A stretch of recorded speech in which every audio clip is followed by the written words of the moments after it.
So welcome to our half-year results. It's incredible looking at the video, which I think is our best one yet, the sort of extraordinary things that we actually do and deliver on a day-to-day basis. Quite astonishing.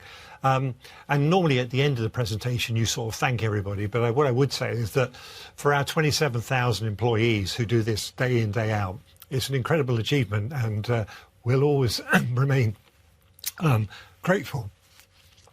Right, right. So, sore throat. So, Leo, I'm Leo Quinn, Balfour Beatty's Group Chief Executive.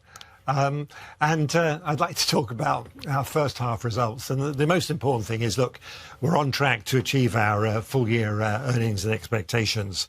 I want to make 3 points here, and I think they're really, really important. First and foremost is the strength of our underlying earnings business and the fact that we've actually achieved our 3% margin in UK construction. Proving Phil wrong is an accomplishment in itself. And of course, the astonishing growth that we got within support services. I'd also like to point out our record order book. And this is on the back of a rising infrastructure tide. And as you know, Balfour Beatty is the market leader in infrastructure. What's quite unique about the company is our ability to turn earnings and actually order book into cash. And that underpins our dividend increase and also our share buyback. And if you want to ask me later, how does orders underpin cash, I'll explain that to you as well. So fundamentally, a really, really good start to the year.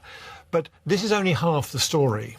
And this next slide is very, very important because what it actually does is it underlines effectively the quality of the backlog and the pipeline that we've got. And most importantly, it allows us to be selective. And that selectivity allows us to improve margins, not only at the pricing level, but at the delivery level. So let's just start with the fact that we've got 19.5 billion of order book, which is a record order book. But more importantly, that's underpinned by a pipeline, much of which is actually secured of another 20 billion. The biggest challenge we face in the market today is that demand in infrastructure far exceeds supply. And for over the last 2 years, we've been actually looking at that and looking to capitalise on it in terms of our pricing strategy, our margin strategy, but also in the de-risking. And the de-risking is really important because what it means is that the booked margin actually gets delivered as the delivered margin, as opposed to when you deliver the booked margin, it's actually below the actual, when you deliver the booked margin, when you deliver the margin, it's below the booked margin. So let's have a look at some of this in detail.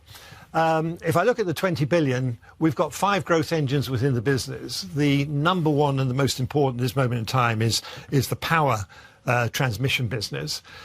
And that's really been driven by the fact of net zero, but more importantly, AI. Some of the demands for data centres and power connections is just phenomenal. We're engaged in early contractor involvement, which you might be more familiar in terms of as a FEED study. That FEED study is actually paid for by the client. So historically in that market, we would actually be hard bidding work, whereby we'd put 3 bids in, we'd win 1 in 3, and then we'd deliver it with all of the risk.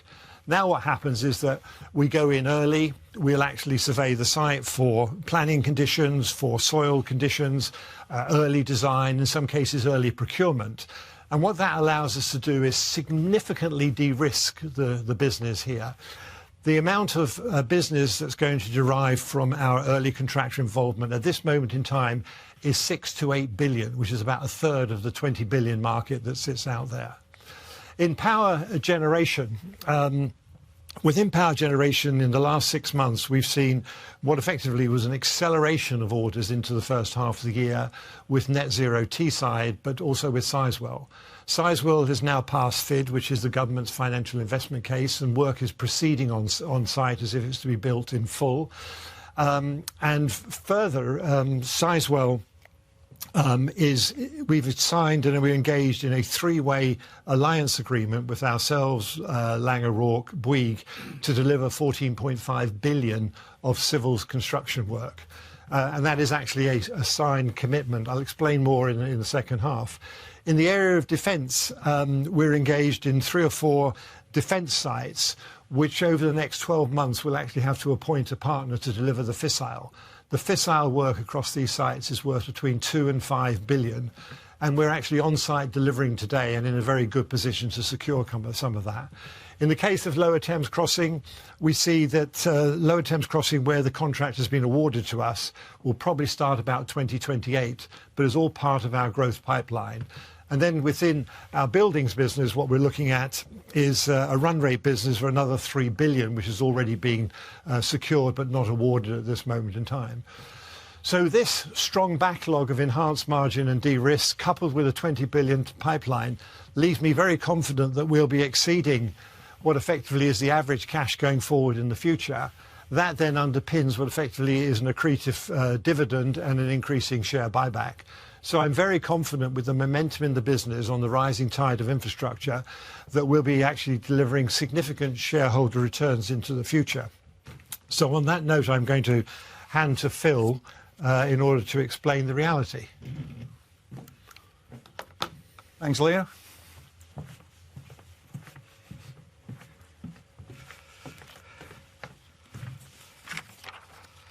Good morning, everyone. In the first half, we made really good progress in our growth markets and remain on track to achieve our full-year expectations. That includes our ongoing expectation of increased profits from the earnings-based businesses, with very strong contributions from UK construction and support services, more than offsetting a forecast reduction in profit from US construction, where we've had a frustrating write-down in US civils in the year to date, for which we are confident we will ultimately get cost recoveries. Looking into the first half in more detail, revenue grew by 10% to £5.2 billion, which was a 12% increase when excluding foreign exchange movements, largely due to growth in US buildings and support services. Profit from the earnings-based businesses increased by 7%, with strong profit growth in UK construction and support services, largely offset by a loss in US civils. And when including higher costs in the investments business, group profit from operations was flat at £77 million. Profit for the period decreased by 10% to £73 million, which included lower net finance income, as last year's first half benefited from an impairment write-back. Earnings per share decreased by 6% to 14.4 pence, and our order book at £19.5 billion has increased by 6% in the period, and the directors' valuation of the infrastructure portfolio reduced by 8% to £1.2 billion. Period-end cash increased to £1.2 billion, driven by a large working capital inflow, which also resulted in average net cash increasing to £1.1 billion. As I said, we remain on track to meet full-year expectations, albeit with a change in profit mix, and this gives the board confidence in significant ongoing shareholder returns. Aligned to this, the interim dividend has been increased by 11% to 4.2 pence per share. Moving on to the business units, let me start with construction services. UK construction had an excellent first half. Excluding insurance recoveries, profits grew by 35%, and we achieved our long-standing 3% PFO margin target a year earlier than forecast, with the improvement driven by better operational performance and the lower risk nature of the contracts being undertaken. We also benefited from an insurance recovery of £10 million relating to an ongoing project. Looking to full year, we expect the business to achieve a 3% margin prior to including the insurance recovery. US construction made a loss in the first half, with good performance from the buildings business offset by cost overruns and scheduled delays at a civil highways project in Texas. The project, which we're delivering in joint venture, is due to end in the middle of 2026, And as you would expect, the group will seek to recover these costs overruns from subcontractors. Prior to this year, highways activities in the Southeast and Texas had been profitable for the group, and we expect this to be the case again following the conclusion of this project. Aligned to this view, in the first half we signed a further highways contract with the same client, which we will deliver independently over the next 6 years. For the full year, we now expect US construction to deliver a profit of around £20 million. At Gammon, the first half largely outturned as expected. Revenue was 23% lower, driven by reduced activity at Hong Kong Airport, where our two major projects progressed towards completion. PFO increased by 13% to £17 million, and the PFO margin percentage increased to 3.1%, driven by the mix of work delivered. I'll also touch on non-underlying items here. And you'll remember that at year end we provided £52 million in respect of a jury verdict given against the group and its JV partner regarding a US highways project completed in 2012. We're pleased to say that in the first half a settlement was reached with all parties, including our subcontractors, and the group share of the settlement was fully funded by its insurers. As such, the group has released this provision in full after taking into account legal costs incurred. Moving on to support services, which comprises our power transmission, road and rail maintenance businesses, all of which performed well in the first half. As you know, the large-scale investment in the UK's power transmission network is beginning to ramp up, and this can be seen in the first half numbers, with a 19% increase in support services revenue being driven by higher volumes in the power business. As a result, profit for the period increased 35% to £46 million. For the full year, we expect PFO margin to be towards the top of the targeted 6 to 8% range, with further profitable revenue growth from the power business and consistent performance from road and rail maintenance. Let's now look at the group's order book, which is now at £19.5 billion, with an increase in each of the four divisions. UK construction increased slightly to £6.3 billion, and 82% of orders are now either on target cost or cost plus contractual terms. In the US, in dollar terms, the buildings business grew their order book by 6% in the first half, and Civils added the new road project I spoke to earlier. Gammon has had a good period for order intake, particularly in the building sector, and their order book grew 12% in local currency, and support services grew by 16%, largely due to new rail orders, including a long-term fleet supply contract with Network Rail, a place on Network Rail's CP7 Western Reactive framework, and further track renewal work with the Central Rail Systems Alliance.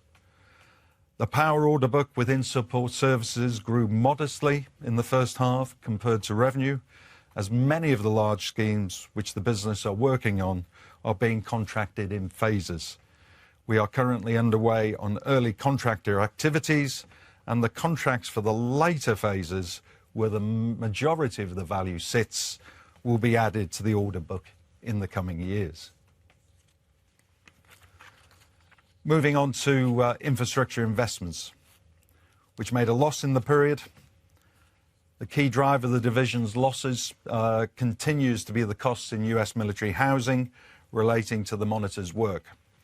This month we have agreed in principle to extend the monitorship to the 6th of June 2026, which we believe gives the military housing business sufficient time to remediate the outstanding work. In the first half, the group also recognised costs relating to 3 UK PFI assets, which required remedial works ahead of handback in 2026. A small gain on disposal was recorded in the first half, with £2 million of contingent consideration received in relation to a 2024 disposal. Looking ahead, we expect to make a small loss in the second half prior to disposals, resulting in a full-year operating loss marginally larger than the £12 million reported today.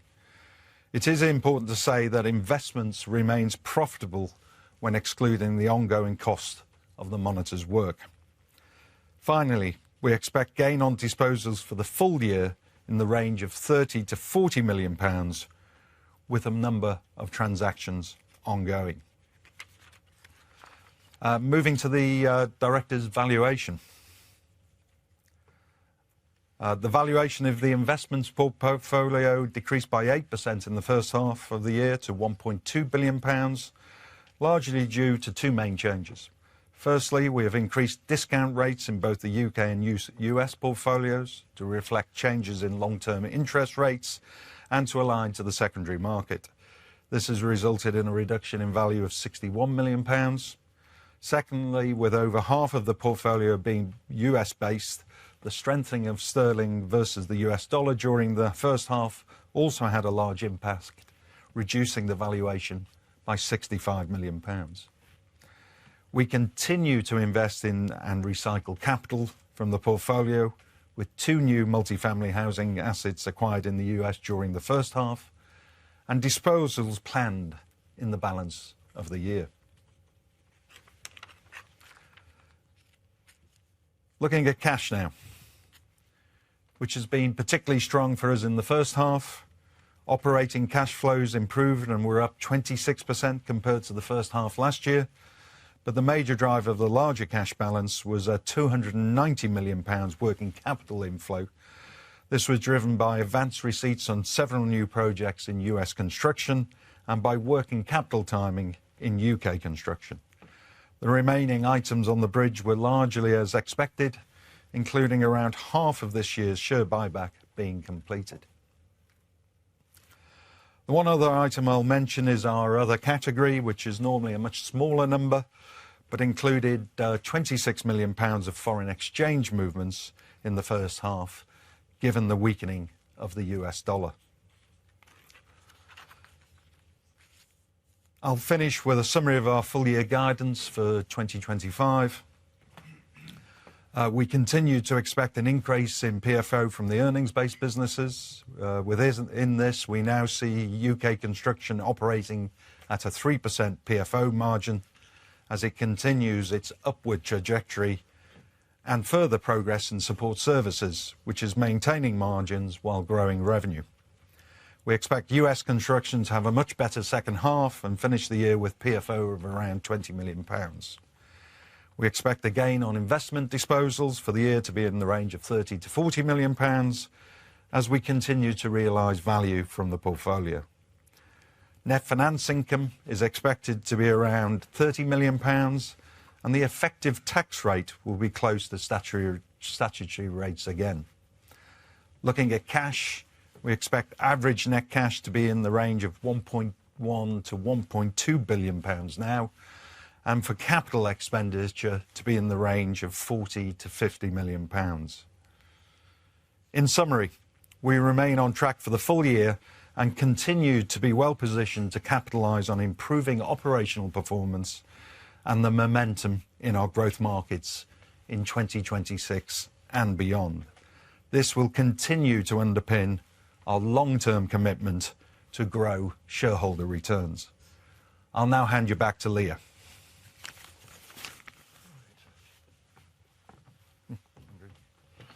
Right.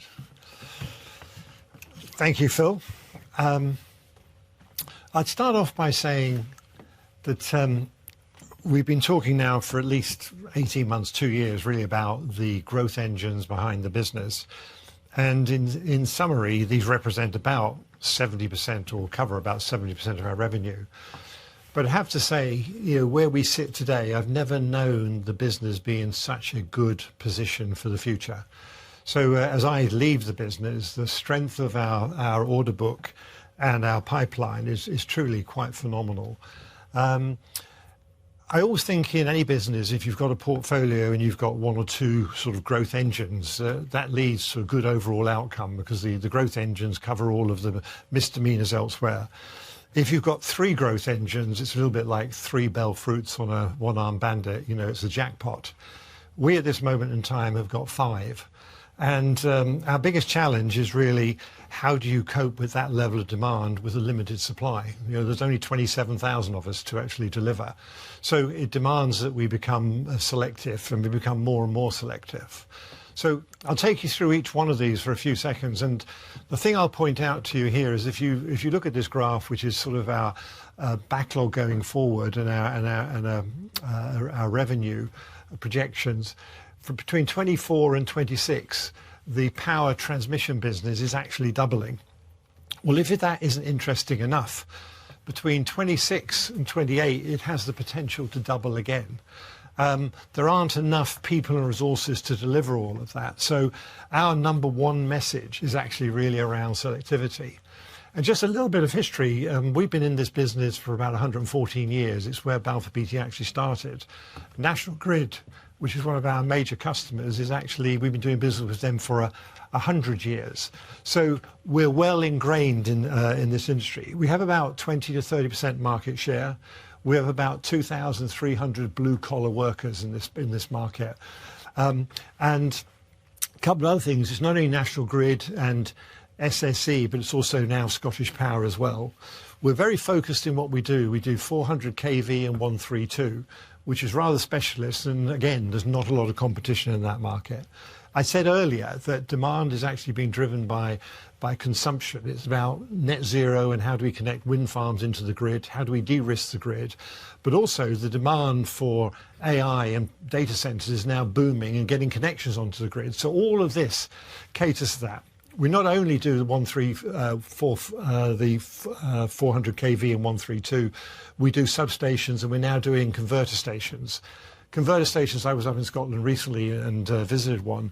They're 300 metres square. If you can just imagine a field where we're going to actually plant a 300 metres by 300 metre converter station to take wind power off into the grid. So truly phenomenal stuff. It's not growth in the future. We're delivering this now. This business will probably nigh on double this year if I look at it. But we're delivering on the likes of BTNO, Eagle, and we've got the Rio frameworks we're delivering against. And we're working on ECIs into for ASTI, which is the SSE's power plan. The other thing about selectivity, which I've said before, which is really important, and that is that we've chosen the schemes we want to deliver. There's a whole portfolio out there, and some of them are extraordinarily difficult in very remote places. All of our picks are actually where we've got good urban conurbations and we can actually get people and talent. I think one of the things that's remarkable, in the last 18 months, we recruited 850 people into this business to cope with the growth. That in itself is a challenge. I'm very, very confident that our future is extraordinarily bright in this area. If I look at power generation, interestingly enough, Sizewell B, which preceded Sizewell C on here, we actually did the diaphragm wall and the foundations for that 40 years ago. So it's very interesting how these things come back time and time again. Hinkley Marine will be tailing off over the next 8 to 10 years as we do all the mechanical work. The civils work for us is largely finished.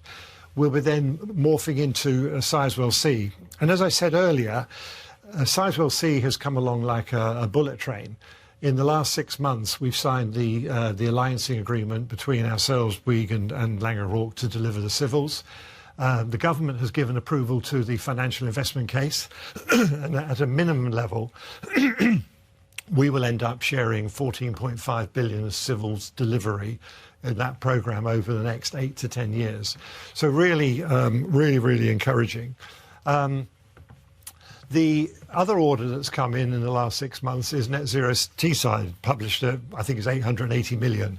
This is a situation whereby this is a negotiated contract, as Sizewell was a negotiated contract.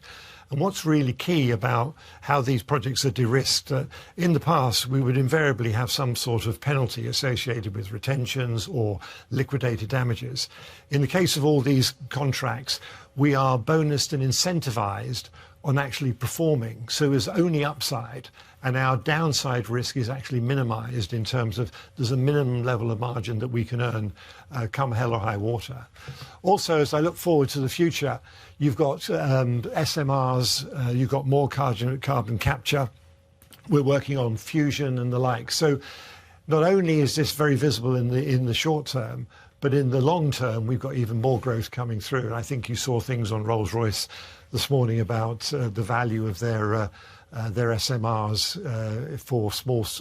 for power supply to data centers for AI use. So fundamentally, our generation business is growing as well. Again, I'll point out that between 24 and 26 it's doubling, and then there's also the potential for that to double again. If I look at defence is really one of our smaller businesses, but again, the challenge we're going to have here is, again, we're circa 250 million here, or 200 million, but again, between 26 is doubling, and as you look out, it has the potential to double again. In the case of defence, we're working with 3 primary customers. All our work is around submarines and nuclear. The one part of the defence budget that was protected was actually the nuclear element of it. We work with the likes of Babcock on Devonport, which is for the Astute class submarine, where we're building out the dock. We're working with the Atomic Weapons Establishment in Aldermaston, where we're in there building the hub, and they've yet to appoint their fissile partner. We're working with Rolls-Royce in Derby, where we're building out the AUKUS facilities. And again, they've yet to appoint their fissile partner. We feel fairly confident, given our background, knowledge and experience, and the fact that we're actually on these sites, that we're in a favoured position to actually secure an awful lot of that work. And that will be worth something between 2 and 6 billion pounds in total. Obviously, we work with the DIO, who have, in the light of defence spending, a growing backlog. And also, a lot of the projects we're doing are in the area of cyber security. And those secure projects will actually roll one into the other. Again, they're not actually tendered, they're sort of negotiated because of the nature of them.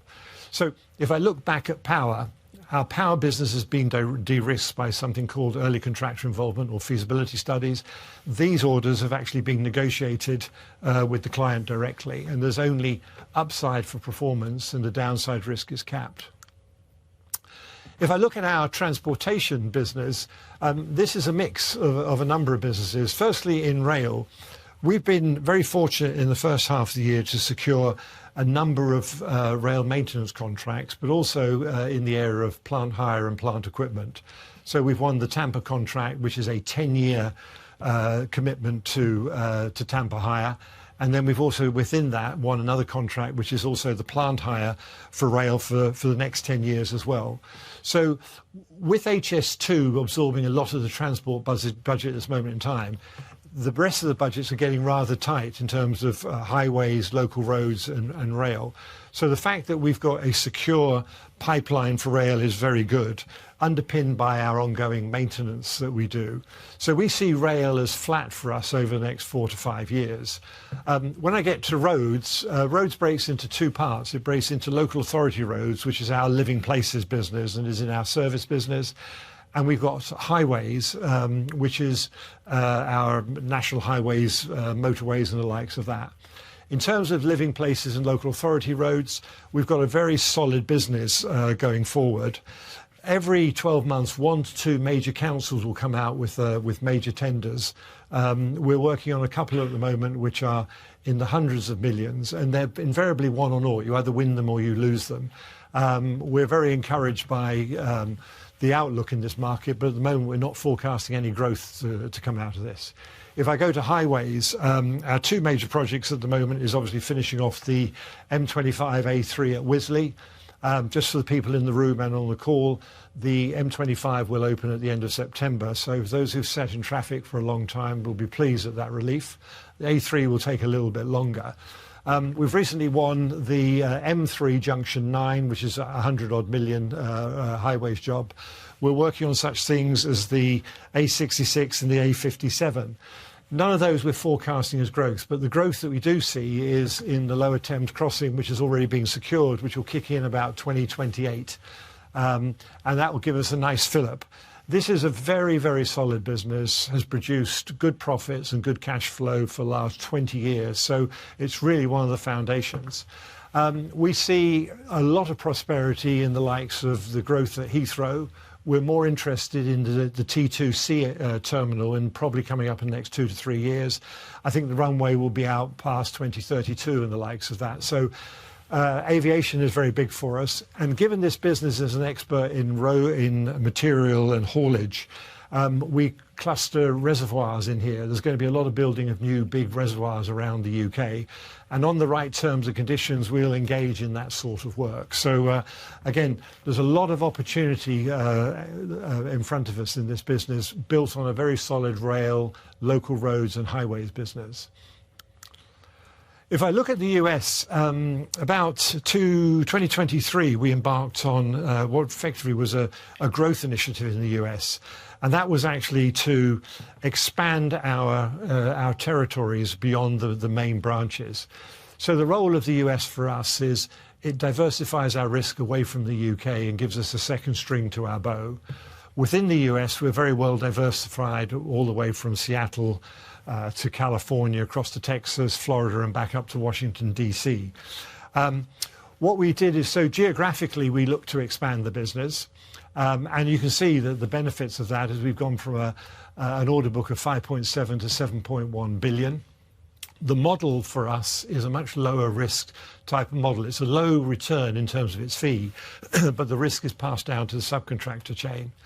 The initiatives that are working for us very, very well is, apart from the new branches that we've opened in places like Sacramento, is that we've been able to cross-fertilize customers across the US. So, for example, Disney, where we have a very big presence in Florida, we've now started doing work with them in California. Universal, similar, we're now starting to do work in Texas.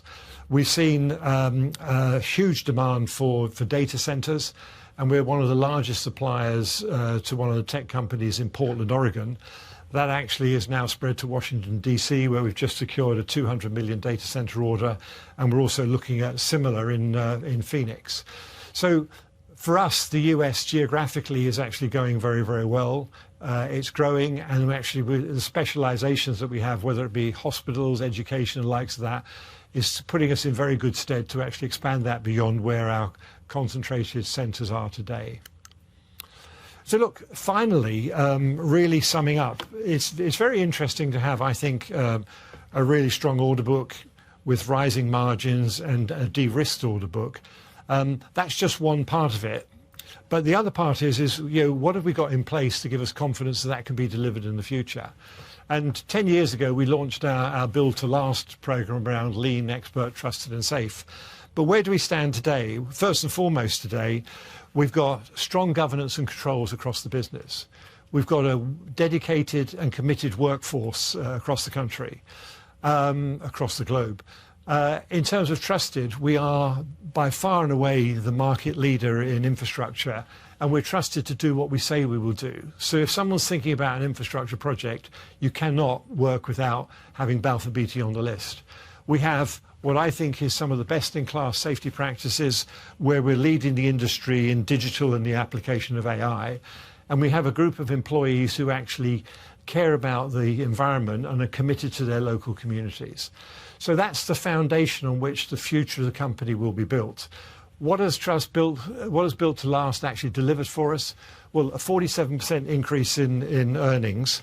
But more importantly, that's underpinned by a level of cash generation, the likes of which I've never actually seen before. We've returned just under £1 billion to shareholders via buyback and dividends, and we've actually bought back 28% of the company at an average price of about £3.30, which, judging by today's price, was a good deal. We've got a highly de-risked 19.5 billion backlog, strong margins, and as I say, highly de-risked. And we've got a 20 billion pipeline of additional work, which actually will be delivered over the next 10 years. Our backlog will be delivered over the next 2 to 3, but our pipeline will be over the next 10. So if you're thinking about confidence in the ability to continue over the long term to return cash to shareholders, I'm personally very, very confident that all the right things are in place. So finally, in summary, I think we started out build to last. I think Balfour Beatty is already built to last. And on that note, I'm going to hand over for questions.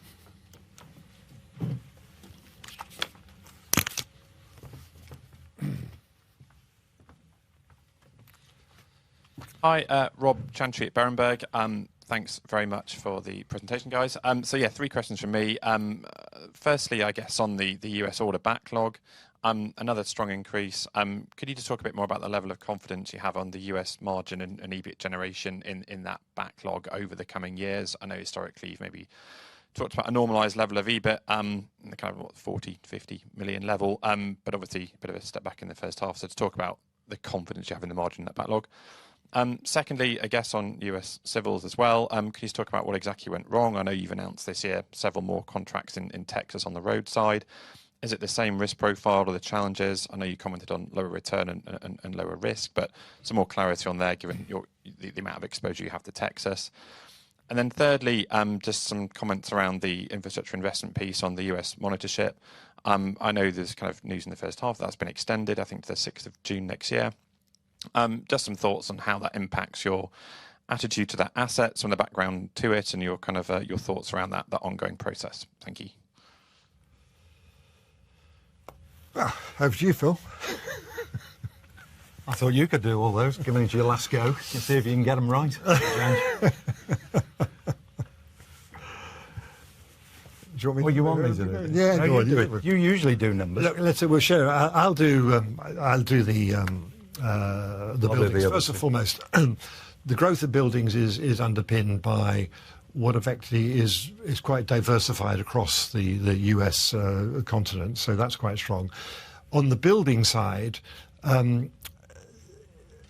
we had an excellent first half with buildings, and we see that being the same in the second half. The first half result was set back by the civils project, which is delivered in joint venture in Texas in the first half. I'd have to say we've really had an outstanding first half for buildings, and we have a lot of confidence in that business. The thing I would say more importantly is that the risk in that business does go down to the supply chain. So when something goes wrong, it doesn't necessarily go to our account.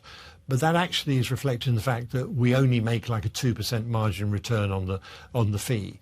So it's a low risk and a low return. So I'm very comfortable in that particular business and business model growing for us. The downside risk obviously happens is that if a subcontractor does go bankrupt and that delays the overall schedule, then it will go to liquidated damages to our account. But in the event, the scope of work and the cost of completing any subcontractor default goes back to either bonding or the insurance. In the case of Texas, and Phil should fill this in as well, the contract that we have in place is in joint venture. And going forward, for the last 18 months, we have not done any joint ventures in Texas with the particular partner in question, primarily around the fact that we don't see the value add in that relationship for us going forward. The contracts, in this particular case, the issue that's arisen is that it relates to subcontractors, it relates to design, and as a result of it, work has had to actually be redone. When things are designed and in the wrong place, invariably there's a liability that falls back to the likes of the designer. And we're going to look to recover that in full back from the company. The problem with our business model always is when you recognise the fact the job is going to run longer, therefore prices are going to rise and you have the potential of liquidated damages, you have to recognise it in the period. But you might not actually get the money back for 2 years or whatever, and it's usually a long negotiating process. So that's the ins and ifs and buts of that. Anything you'd like to add? No, only that we are pursuing the third parties, we're confident that we'll get a good outcome from it. The one thing I would build on, Phil said it very well, was on 161, where we had the insurance case recently, we took a 50 million reserve against that liability at the end of the year. That actually got resolved and settled, and we've written back the full amount bar the legal costs. That is extraordinarily unusual to settle something in that time frame. But it is interesting when I analyse it. We took a 50 million reserve, and it's been written back. We've now taken another reserve, so net, there's no impact on cash. It doesn't matter whether it's middle column or underlying. The cash of the two net each other out, so it has no impact on our ability to continue our share buyback and return of capital to shareholders. So I think the thing I would say is that we've got such a resilient balance sheet that you can take those bumps in the road in your stride. By the way, you don't want to be taking any bumps in the road, and you don't want any potholes. But the fact of the matter is the strength of our balance sheet, the cash on it, just means that it's bloody annoying when these things happen. But, it's part of the reality. On US monitorship, we will be through the bulk of our work by year end, and then the monitor will do their work. I think in our discussions with the Department of Justice, we set it to be a date that everybody was comfortable we can bring this thing to a conclusion.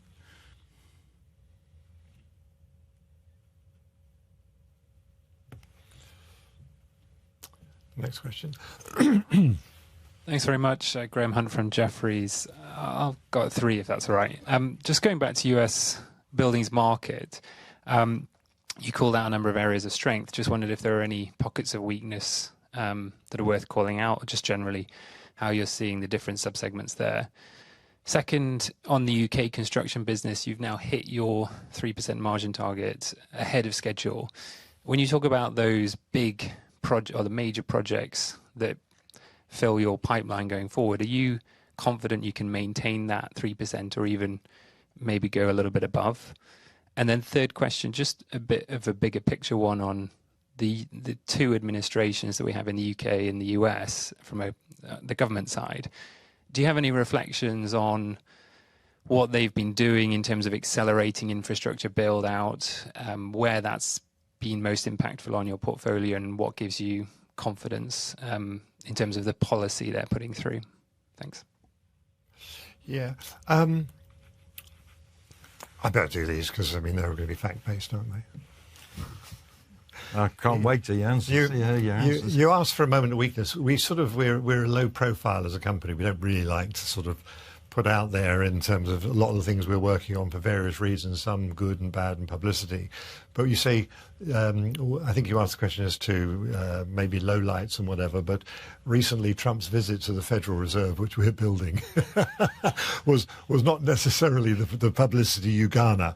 However, saying that, the project, again, very low risk, phenomenal what we're doing, basically jacking up the entire building and putting a new building inside it. So, the things we do are quite extraordinary. The business continues to do very, very well. And as I said, the first half has been really one of the best first halves we've had in the business. And I'm very encouraged about the pipeline that we see. Our market-leading position for schools in California is just going from strength to strength. There's one here on my shoulder. If you look at, sometimes they spend over $200 million on a school. You don't hear of that in the UK. So I don't know if Phil wants to add. In terms of the 3% margin, look, I've always said that our UK construction business should operate at 5%. Always said it. And if it wasn't for the cock-ups that we've had in the past, we would sort of be moving in that direction. Phil likes to keep me firmly grounded and sort of get me to understand that 3 is a virtual reality. But I do think, when I start to look at what's happening around, what we're bidding, the growth rates, the fact that we have specialised services which deliver within our framework. So effectively, we will deliver our ground engineering as best in class. And then, whether we deliver or someone else, we would get a fee on that as well. So there is absolutely a pathway to exceeding the 3%. So I don't think how long it's going to last. I think where does it go from here is the question you need to be asking.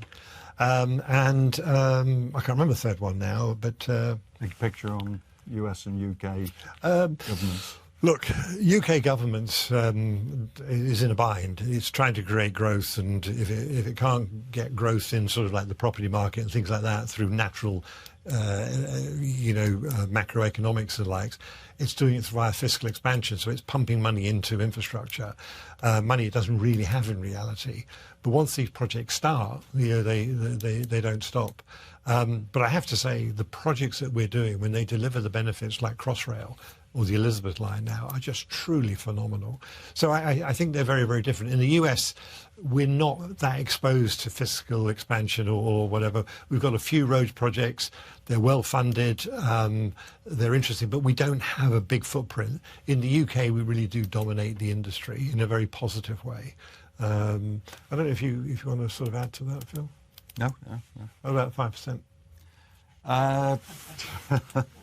Well,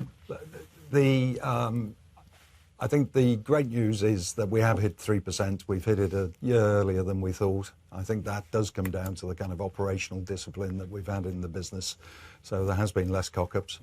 I think if we continue that trajectory, then, we can probably dream of 5. But, more sensibly, how do we go from 3 to 3.5, and how do we go from 3.5 to 4? That's how we need to approach it. But I think we've got the opportunity to do better than 3.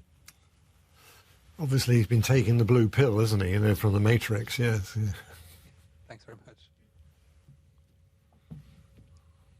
Thanks. Johnny Cooper from Deutsche Numis.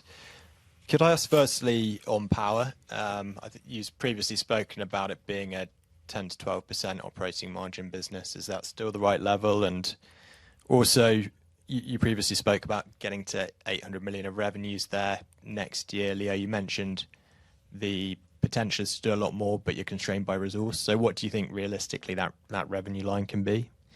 And then another question would just be on transportation. You set out the pipeline out to 2030, excluding HS2. What would that chart look like with HS2 included, and does that continue to 2030? Thanks. Let me do the HS2 one quickly. I think we're at the virtually a record level of revenue this year and last year. We'll see the revenue next year for HS2 fall off slightly. I do know that the funding has been set aside to get all the civils completed, and then to get the track systems up and ready. They're looking to complete all of the civils by the end of 2029, and then with a clean sheet handed over for the track systems and the power to be delivered. So I would say revenue next year in HS2 will be off between 20%, something like that, I'd estimate, which, by the way, is fine, because from us, the people working on that will then move to the likes of Sizewell and some of the power jobs. So, the resource is the critical part, so there's no reduction in revenue overall for the group.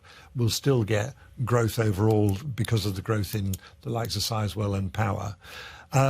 In terms of the 10 to 12% for power systems, we're still targeting them on double digits. I wouldn't want to limit them in any way at all. We're actually bidding at higher margins because we have to be more selective, and we're looking at severely de-risked. So our ability to deliver the booked margin is severely enhanced. And then on the 800 million target, I wouldn't pin that in for next year. I'd actually look probably over the next 18 to 24 months to get to that level, because you do have to build to it. This year we'll just be short of doubling the business, but the year after we'll continue to grow. But we don't want to force growth, because then you start making mistakes. So I'd rather have a reliable, smaller business that guarantees my return and my cash than sort of big business that goes wrong on you. So keeping it under control is really, really important. I've worked in a lot of markets, I've seen a lot of growth, but the growth in power at this moment in time is astonishing. And the fact that we've got the ability to de-risk it, and we're being paid to de-risk it, means that what historically was selling cost is now revenue for us. Great, thanks. And maybe just while I've got the mic, Leo, given it's your last outing, last set of results. Can I congratulate you on your 10 years? I think numbers speak for themselves under Build to Last. I think the share price was £1.50 when you came in, now over £5.50. So we're wishing you all the best for the future. I'd say thank you for that. And of course, no man's in Ireland. It can't be done without 27,000 employees and a very painful finance director. So it would be wholly inappropriate if I was to take all the credit. I don't mind taking most of the credit, but I have to give some to my wingman, who has done a fantastic job in sort of keeping the ship stable, and has been a great partner and a friend throughout the entire period. So all credit to you. I am actually surprised, Leo, that you ended the power thing by not actually saying 20% margins. I thought you were constrained by, That's for your tears. 10 to 12. So, any more questions? Yeah, let's just... I don't think we've got any questions on the phone. We do have some people listening in, so let's just give it 10 seconds. Maybe some the guys on the phones put their hand up if they do want to ask anything, but nothing registered right now. Well, just right while you're just waiting, but I think it's worth saying, look, the underlying strength of the business and the balance sheet is phenomenal, absolutely phenomenal. And it's strong enough to take shocks and still deliver those shareholder returns year in, year out. I did a bit of a calculation the other day. Over the last 5 years, we've gone from, I don't know, £2 to £5 and whatever.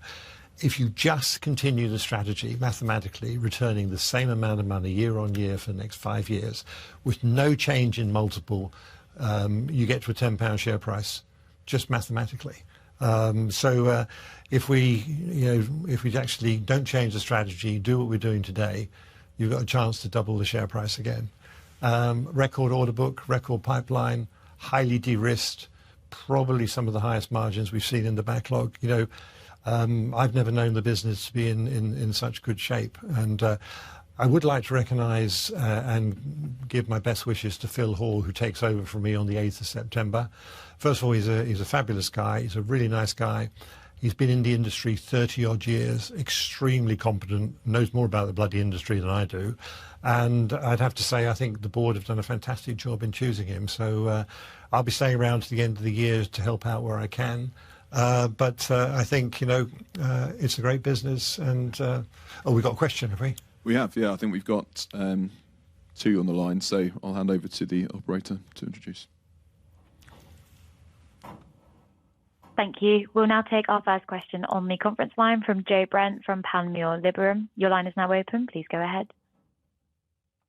Morning, Leo. Phil, just when you thought you'd got away, can I just ask 3 quick questions, please? Firstly, on the monitorship on US military housing, am I right in thinking that we did hope that would have been sorted by the end of this year, and is there any sort of financial impact of that being sorted by the middle of next year? Secondly, just interested in your views on the secondary market for PPPs, given the rising discount rates you talk about. And thirdly, interested in your view on the sustainable level of negative working capital as a percentage of sales for the group. As you say, Joe, we thought we got away with it all. Yes. Phil, do you want to do the monitorship? And I'll touch on... you could do all 3, actually. I don't know what was on the 2. The second one was about PPP. What's the outlook for it in light of lowering interest rates? Yeah, so the monitorship was officially due to end on the first week of September this year. I think our view was that we will be through the bulk of our work, as I said, by the end of the year. And then it's just a matter of the monitorship and the monitor process going forward to the final period in June. I think we anticipate that we should be able to deal with it within the kind of current cost budgets that we've got there. So that's the first one. I didn't quite understand the PPP one, so I'd have to go to say it again. Interested in the secondary market valuations, given that discount rates have gone up? Yeah, so when we did our analysis for valuation for the half year, clearly we look at interest rates and then we look at what kind of we can see in market values and other people's secondary activities. And what we concluded was that we needed to increase our discount rates in the UK by about 0.6 and in the US by 0.5. So that's, I think, just the normal ebb and sway of the market at this point and where we are in the cycle. So I don't. Again, we'll keep our discipline about. We have certain values that we want for our assets. If we don't achieve or we can't see us achieving those, then we won't necessarily sell them because we think we know the return that we want on those assets. So that's number two, and then number three on. Well, I'm always proven wrong. So I said that we'd be about 15% of working cap to revenue. We've just posted, I think, 18%. We do think we're going to come off that. We do think there's a bit of an unwind in the second half. So I think we will. I think our sustainable level is still 15. I still think that's a very good point to be at, 15%. We will try very hard, though, to maintain the 18. So if we've got it, we're reluctant to give it away. So we will try very hard to keep that. But long-term sustainable, we probably think it's around the 15. Yeah, and on that, our working capital is actually helped by growth. You know, as you start to increase your pipeline, your forward order book, you're actually getting mobilization payments and the like of that, and that's probably why we're at such a high level, or one of the reasons why we're at such a high level today. Joe, there's one thing that you said, which I thought you asked a different question, which would have been a brilliant question, and that was the outlook for PPP in the UK. You know, there's no doubt the government doesn't have the money to do everything it wants to, or more importantly, needs to do. So I do think there's going to be some sort of change or resurgence in getting private money into infrastructure. You know, as you're hearing around Sizewell, they brought in equity in, and then also around the Lower Thames Crossing. Remember, you know, our investment portfolio was founded around PPP. We were one of the leaders in that area. We still have that expertise, so it may well be that there's a bit of a renaissance in that area for the right type of capital structures, especially around highways and things like that, where we actually financed part of the M25 15, 16 years ago. Yeah. Thank you, Leo. A brilliant answer to the question that I didn't ask, but thank you. You're welcome. Anything else? Yeah. Our next question comes from Nicholas Mora from Morgan Stanley. Your line's now open. Please proceed. Yes, good morning. I just have three quick follow-ups. So the first one on the cash generation, which was very impressive. I mean, even if we put aside all the cash needed to run construction, I mean, you may end up the year with an extra 500-600 million pounds sitting there. You did not want to boost the share buyback pace in the second half, considering where you're at right now. That's the first question. Second, on US civils. I mean, if we put aside the Dallas contract going wrong, I mean, where do you think that business can go? We see peers anywhere between 2-3% PFO margin to low teens now. Where do you think your business can get within basically a reasonable time frame? And last one on support services. You've highlighted you're still confident in low teens margin for the business. Considering the mix, you are not confident enough to raise the guidance for the margin above and beyond the 8%? Yeah. So let me answer that, because as I said, first of all, power in its own right is different to support services. It's a part of the portfolio, about a third. So the question I answered was double digits in power, not in support services. That's combined with a lower return in our living places, which is local authority roads, but the blended margin is about 8%. And I think that's where we've guided to the upper end of expectations there. You asked a question on cash, and I'll do this one, and Phil could do the civils one. But on the 500 million that you referred to, it doesn't matter where it came from. That money goes into our account. it's really, really important that we continue to maximise cash for two reasons. One is we get income on it by virtue of interest, but it also allows us to invest in our investment portfolio where we look to get a superior return. So that's the benefit of the cash. You can't really return working capital via a share buyback or dividends because it's not sustainable, and it's actually arguably not our money. But we do get the benefit of having it on the balance sheet, and it's a material benefit. And then on civils, I'll say tongue-in-cheek, is that if we could just turn in 2 years of consistent profit, whether it be 1%, I'd be happy, let alone 2 or 3. But you're right, if you look at Tutor Perini and some of these others, they have turned in double-digit profits on their civil businesses. But it is a lumpy business because these projects run 5 years plus. And, it's really when you get very close to the end that you realise that you can actually recognise the full profit that you've made. I don't know if you want to comment, Phil. US civils, I think we continue to de-risk.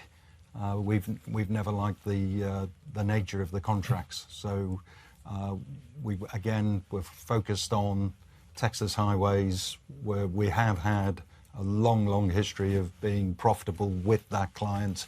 And in the Carolinas, and I think if we do that, we can match the peers.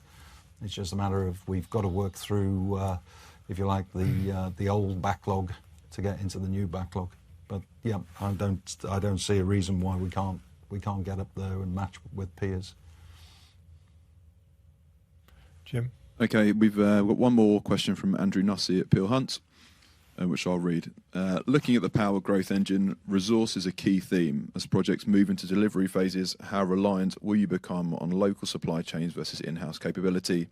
And how concerned are you regarding the abilities to secure resources in order to bank incentive components of margin? Yeah. Look, let's face it, at this moment in time, infrastructure is booming, not only for us, but for everybody else.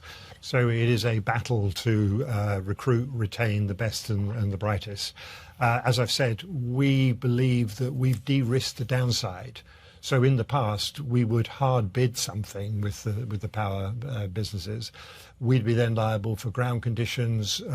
We'd be liable for retentions. We'd be liable for liquidated damages for late delivery. Those don't exist today in the contracts that we're bidding. So the downside risk is capped.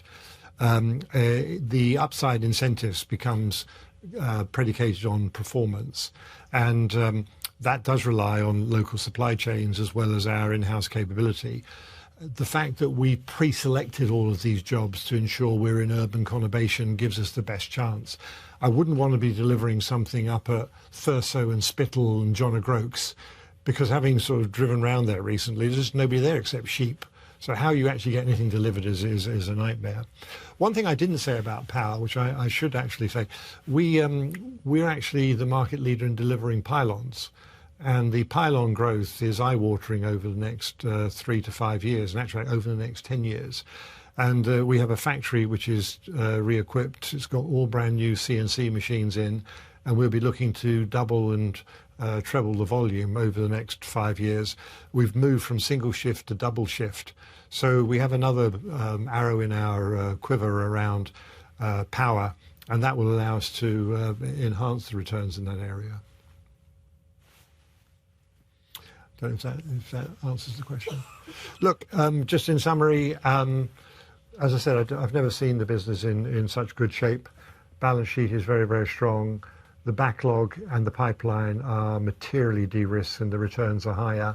I'm personally very confident about another 5 years or a decade of infrastructure growth, underpinned by another 5 years of shareholder returns, both in increasing dividend and buyback. What more could you ask for? Thank you. Appreciate it. Bye-bye.